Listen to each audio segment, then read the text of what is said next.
Hello दोस्तों, नमस्कार। अगर आप भोजपुरी लोकगीतों का आनंद लेना चाहते हैं तो मेरे चैनल वंशु भोजपुरी लोकगीत को सब्सक्राइब करें और बगल में घंटी के निशान को दबाना न भूलें। हमर टिकावा कहवा है रौला राजा, हमर टिकावा कहवा है रौला राजा।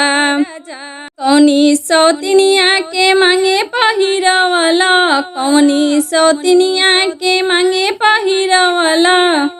हमर नथिया कहवा है रौला राजा, हमर नथिया कहवा है रौला राजा। कौनी सौतिनिया के नके पहिरवला, कौनी सौतिनिया के नके पहिरवला। ओकर डेरावा दोना बताई हो राजा, ओकर डेरावा दोना बताई हो राजा।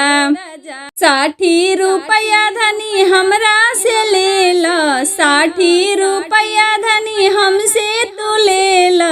हमर बतिया लौना छिपाई हो धनी, हमर बतिया लौना छिपाई हो धनी।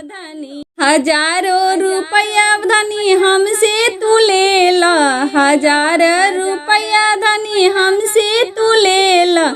हमर बतिया लौना छिपाई हो धनी, हमर बतिया लौना छिपाई हो धनी। बेला के छड़ी शीशम के डंडा, बेला के छड़ी शीशम के डंडा। ज्यादा बोलबा त देवा साड़ी आई हो राजा, ज्यादा बोलबा त देवा साड़ी आई हो राजा, ज्यादा बोलबा त देवा लगाई हो राजा।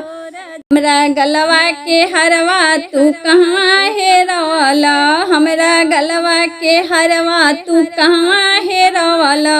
कौनी सौतिन के गले पहिरवला, कौनी सौतिन के गले पहिरवला। ओकर डेरावा दोना बताई हो राजा, ओकर डेरावा दोना बताई हो राजा।